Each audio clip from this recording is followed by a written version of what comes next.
Makanya saya pernah ngaji di sini dulu ketika tahun kemarin. Fikih-fikih Islam itu punya rumus, itu ya gara-gara pikiran ekstrim sebetulnya.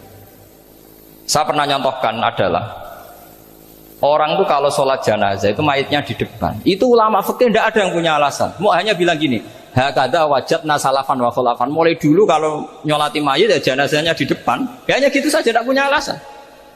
Makanya ulama lain mengatakan tidak apa-apa jenazah di belakang, yang sholat di depan. Kenapa? Fa innaha laysat bimanzilatil imam. Memangnya jenazah imam kok harus di depan? Itu ya tidak ada yang bisa bantah. Bagaimana mungkin harus di depan? Oh, tidak imam kok harus.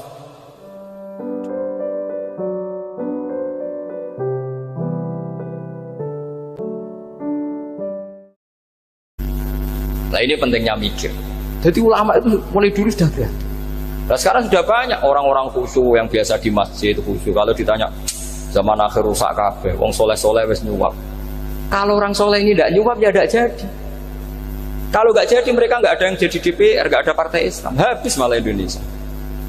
Saya itu punya kenalan banyak pakar-pakar di Jakarta, itu cerita saya, Pak Bahak. Indonesia itu solusinya gampang. Kita ini punya Bali, punya Batam. Itu kalau Bali dimakaukan, Batam dikayakan Hollywood. Amerika kaya itu bukan karena hebat. Pornografi dijual, tinju di Nevada itu dijual, di Las Vegas dijual, apa saja dijual. Kok tidak kaya itu gimana? Sementara Indonesia mau aur-auran gitu sukan partai Islam. Sebenarnya Indonesia gampang, kalau ingin kaya Bali itu dikayakan Hollywood atau dikalahkan Makau jadi kota judi, Batam dijadikan kaya Las Vegas. Itu transaksinya pasti triliunan. Orang kamane wong muda dijual, judi dijual, orang tinju dijual. Tapi gara-gara ada partai Islam, nyari rumus solusi ekonomi itu yang tidak seperti itu. Akhirnya kangelan. Ya, akhirnya rapati juga. Tapi barokah tetap barokah partai apa? Yang menangnya caleg-calegnya rata-rata ya beli. Kalau tidak beli habis. Saya bukan menghalalkan nyuap, enggak. Kalau nyuap tetap haram ila yaumil qiyamah. Tapi kalau suratul masalah seperti ini kamu mengatakan suap, itu beda. Ini suratul masalah yang tidak ada kaitannya dengan suap. Asal lawannya batil ya. Kecuali lawannya sama-sama hak. Dua calon di kampung itu soleh sama soleh. Ini yang soleh bayar nggak boleh karena siapapun yang jadi soleh itu tidak boleh. Makanya kalau cari musuh yang dolim biar halal ya. Iya, saya pernah ditanya seorang dosen, Gus, saya ini kalau baca sejarah perang Badar atau perang Uhud, yang saya tidak nerima itu satu. Kenapa setiap ghanimah harta orang kafir dan istrinya orang kafir kok disita orang Islam, dan yang perempuan jadi amat, kemudian juga digauli orang Islam, yang hartanya orang kafir juga jadi asetnya orang Islam, kok kayak garong? Dia tanya seperti itu sama saya. Terus saya jawab, kalau sampean ada garong dan kemudian bawa senpi, senjata api, kemudian garong Anda, penjahat Anda lumpuhkan, ya senpi itu harus Anda kembalikan. Monggo penjahat ini kagungan jenengan beto wangsul, karena ada milik Anda, harus dikembalikan. Wah, tidak bisa Bapak, kalau saya kembalikan pasti dipakai jahat lagi, dipakai kriminal lagi. Ya sama, kalau asetnya orang kafir dikembalikan ke orang kafir akan menjadi aset kekafiran lagi untuk menghancurkan kita. Nah, perempuan juga sama. Perempuan itu alat produksi. Jika perempuan tadi dikembalikan ke orang kafir, maka kamu menolong populasi orang kafir. Ya seperti itu. Paham ya? Makanya disita dalam perang loh ya, tapi dalam perang yang legal. Nah itulah kenapa amat halal. Makanya di Quran itu illa ala azwajihim aw ma malakat aiman.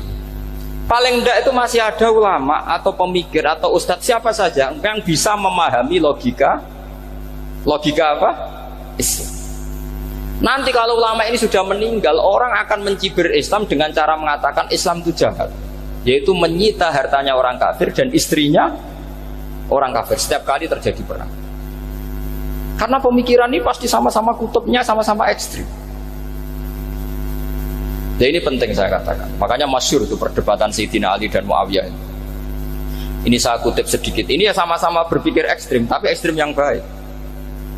Walhasil dalam satu kerja bakti di Masjid Kuba itu ada sahabat namanya Ammar.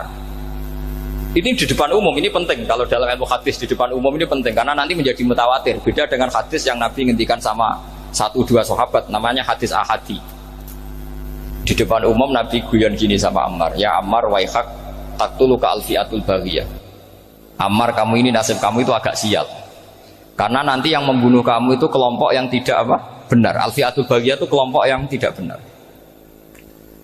Itu disaksikan sekian sahabat. Walhasil suatu saat Ammar ini ikut perang dan ikut pasukannya Ali dan terbunuh oleh pasukannya Muawiyah. Seneng Ali. Walhasil Ammar ditemuin sama Ali. Ya Muawiyah, al-ana dhuhara bi anna fi'ati haqqun wa fi'ataka baghiyah. Sekarang kelihatan siapa yang benar. Saya yang benar, kamu yang salah. Kenapa? Karena Ammar kelompokku dan terbunuh oleh kelompok kamu. Padahal kata Rasulullah yang membunuh Ammar adalah kelompok yang salah. Tapi Muawiyah pintar sekali, dia jawabnya gini, laula kama kutila Ammar. Ammar terbunuh karena bela-belain kamu. Kalau kamu tidak nyuruh dia perang juga gak terbunuh kan. Jadi kamu ikut andil terbunuhnya siapa? Ammar. Tapi apa kata Sayyidina Ali? Idzan qatala Rasulullah Hamzah. Kalau teori itu Anda pakai, Rasulullah pun membunuh Hamzah. Sekarang Hamzah perang karena suruhan siapa? Rasulullah. Yang membunuh Hamzah siapa? Wahsy. Kalau teori itu Anda pakai, berarti Rasulullah pun membunuh Hamzah. Terus fasa kata Muawiyah, diam. Jadi fikih pun tuh diputuskan lewat pikiran ekstrim. Tapi bukan ekstrim yang merugikan orang lain. Ya, kalau merugikan orang lain namanya sudah la dororo wa la diror, dia menyalahi aturan itu. Makanya saya pernah ngaji di sini dulu ketika tahun kemarin. Fikih-fikih Islam itu punya rumus, itu ya gara-gara pikiran ekstrim sebetulnya. Saya pernah nyontohkan adalah orang tuh kalau sholat jenazah itu mayitnya di depan. Itu ulama fikih tidak ada yang punya alasan. Mau hanya bilang gini, hakada wajadna salafan wa khulafan. Mulai dulu kalau nyolati mayit ya jenazahnya di depan. Kayaknya gitu saja, tidak punya alasan. Makanya ulama lain mengatakan tidak apa-apa jenazah di belakang, yang sholat di depan. Kenapa? Fa innaha laysat bimanzilatil imam. Memangnya jenazah imam harus di depan. Itu ya tidak ada yang bisa bantah. Bagaimana mungkin harus di depan? Oh, enggak imam kok harus. Yang harus di depan itu imam. Jenazah itu imam apa enggak? Enggak. Terus alasan kedua, sholat ghaib. Kalau ada orang mati di Surabaya, Mas Nadib di sini, sholat ghaib boleh enggak? Boleh. Jenazahnya di depan apa belakang? Di belakang kan? Berarti harus enggak jenazah di depan? Ya dia mau ngakeh yang jelas kalau itu. Lah ini contoh-contoh kecil. Nah orang Khawarij itu orang yang paling tidak mau menerima otak-atik seperti itu. Akhirnya jadi goblok bareng tadi. Ya makanya Rasulullah pun jadi korbannya Khawarij. Muhammad, kamu harus adil. Karena pikiran mereka adil itu yang memberi banyak ya dapat banyak. Kalau pikiran nubuah tidak seperti itu. Kalau yang biasa memberi, biasa heroik, biasa baik ya biar tetap biasa memberi. Jangan dilatih jadi apa? Fasih. Ini mungkin adik-adik juga agak keberatan, tapi harus dilatih. Makanya saya itu jadi kiai itu ya mulai kecil, anaknya kiai, putu kiai, saya itu yang mulang itu senang. Saya tidak pernah terlintas dikasih santri atau dihormati ya enggak. Mungkin sampai mati agak terlintas. Ya pikiran saya sederhana. Biasa mulang pahlawan, malah sekarang pasien itu malah kayak cemen, kayak turun kelas gitu. Jadi saya terus ya enggak kepikiran sama sekali. Loh kalau saya minta sama Allah karena itu atasan saya.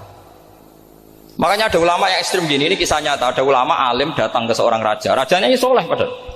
Ternyata pas raja itu berdoa, ya Allah saya kasih ini. Padahal ulama tadi itu mau mengajukan proposal, mau minta apa gitu. Terus dia pulang, ketika ditanya, Pak Kiai kenapa pulang? Ternyata raja itu minta zat yang sama yang saya mintai. Kalau raja saja masih minta, ngapain saya minta raja? Saya akan minta zat yang dimintai raja. Terus pulang dia. Wah, itu ya pikiran ekstrim, tapi bagus ekstrimnya. Saya akan minta zat yang dimintai raja. Kalau sampean kan enggak, uteke saya les, sholat dinteni, tetap jalo. Oh, orang mikir seperti itu.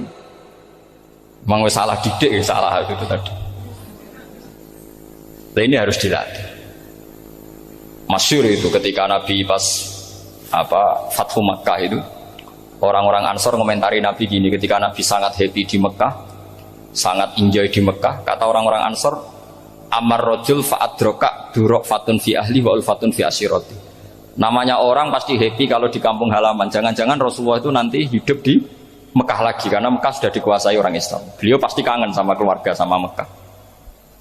Tapi ya sama, ketika Rasulullah mulai ngasih itu, orang-orang Quraisy dikasih banyak, orang Ansor juga pikirannya seperti itu. Baru orang Ansor dilatih pikiran nubuwah, yaitu tadi. Mereka itu dapat kambing, dapat sapi, terus pulang. Kamu mendapat saya, milih mana? Milih Rasulullah Shallallahu Alaihi Wasallam. Sekarang kamu saya balik. Kamu punya kiai, kamu bisa memberi hadiah, memberi beliau. Suatu saat kiai Anda ini kaya raya, terus sering ngasih orang-orang yang nggak pernah berjasa. Kamu nggak pernah dikasih.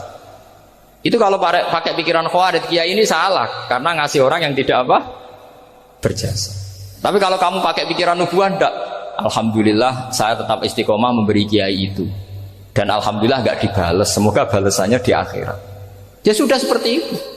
Kalau pakai pikiran gengsi tadi seperti itu. Masa biasa memberi sekarang posisi diberi, saya rak turun kelas. Jadi sebetulnya pikiran ekstrim itu boleh, tapi untuk yang seperti ini bukan ekstrim yang tadi. Makanya ini disebut al-hujjat. Al-hujjat itu satu logika yang bisa mematahkan asumsi awal. Nah, ini saya harap santri-santri matolek putra maupun putri berpikir seperti ini, sehingga sama. Jadi misalnya sekarang dibalik, kalau ada orang NTT yang masih non muslim, itu orang kafir yang harus dibunuh atau orang kafir yang harus didakwai.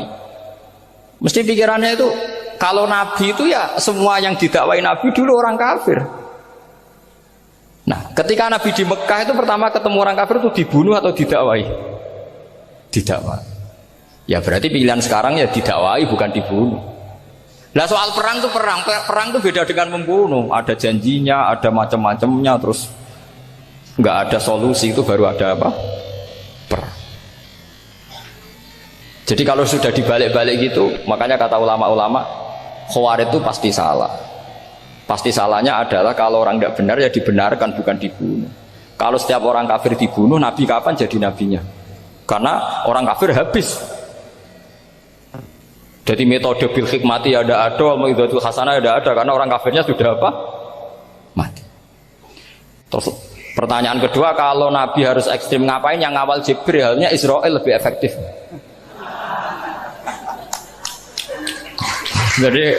Jadi kalau sama-sama ingin ekstrim, Nabi itu nggak usah dikawal Jibril, kan tidak efektif kan? Harusnya yang ngawal itu siapa? Israel. Kan nggak repot ya. Nah, jadi saya mohon ini saya cerita. Jadi korban pikiran ekstrim itu bukan siapa-siapa. Pertama itu Rasulullah.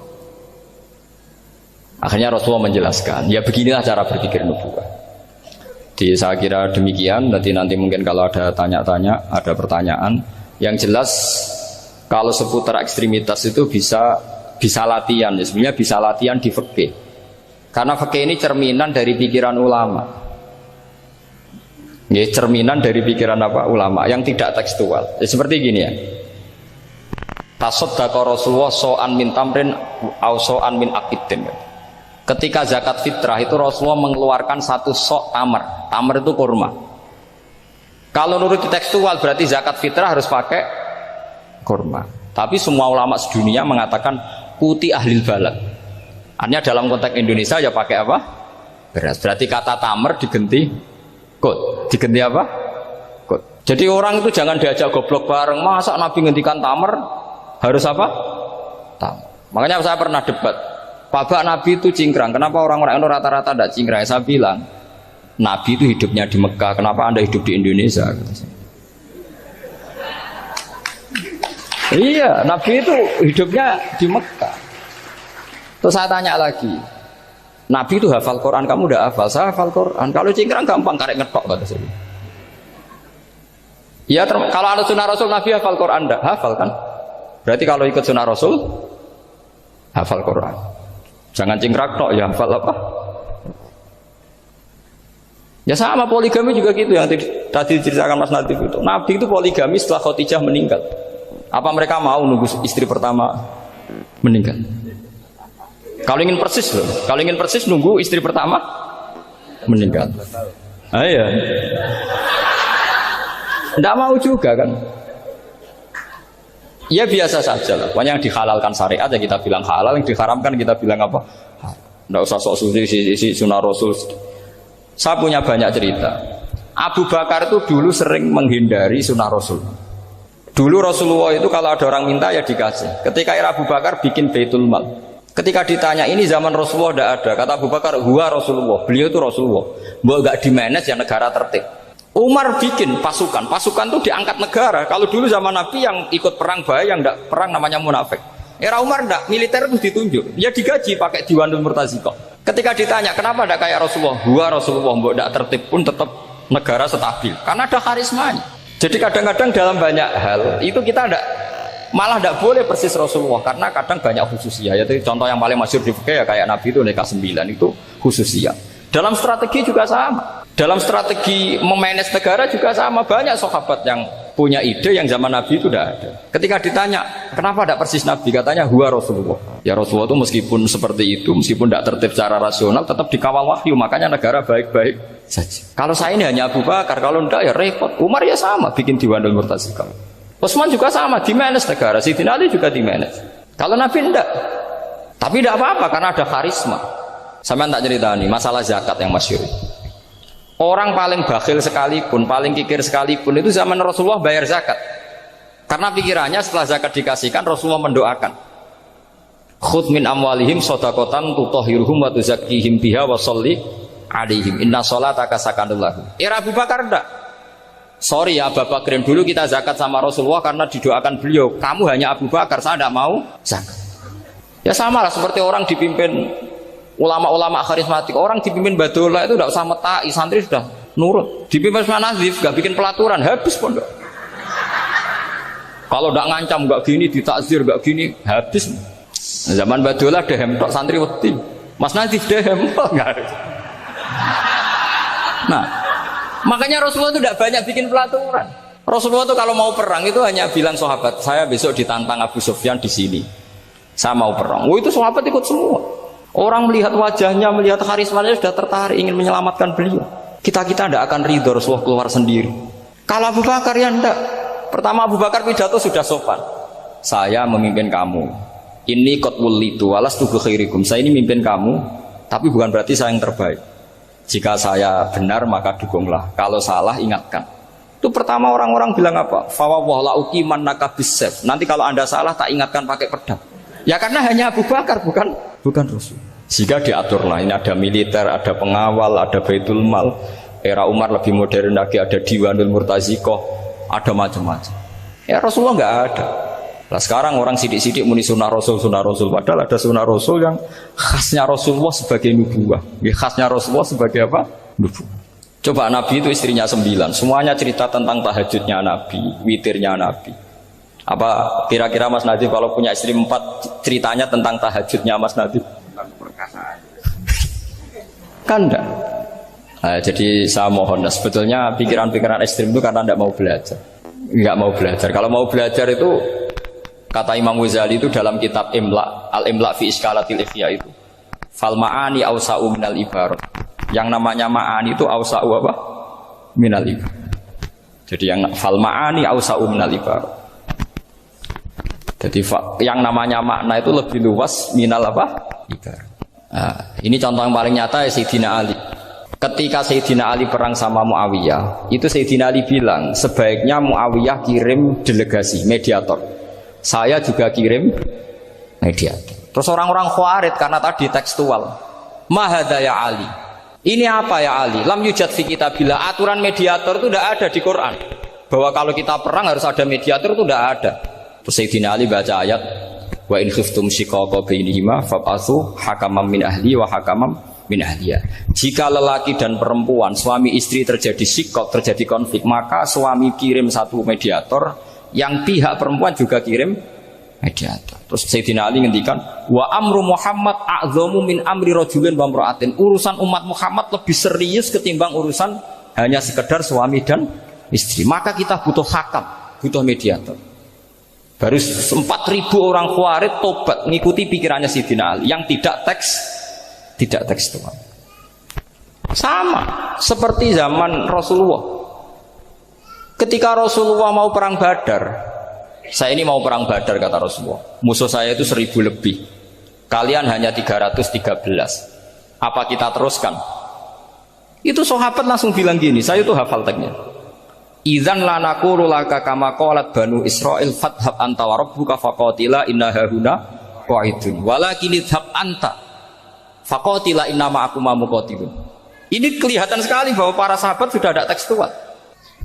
Orang-orang Bani Israel ketika melihat Musa katanya sakti dan orang dekat Allah, itu cara berpikir orang Bani Israel gini. Walhasil ada perintah supaya Musa itu merangi kaum Jabarin. Orang Jabarin ini gagah-gagah, pikirannya orang Bani Israel. Musa kami itu sakti dekat Allah, ya sudahlah sama Allah saja sana, tak tunggu di rumah kabarnya. Itu kan sama dengan santri semedit, roh kiai ini suga, kiai aku suga, terus tak pikir kan seperti itu. Ya sama seperti itu. Nabi ku kekasih Allah, mesti perang menang. Serasa tak ewangi mesti menang. Fadhab anta wa rabbuka faqatila inna hahuna qa'idun. Sudah kamu berangkat saja sama Tuhan, tak tunggu di rumah.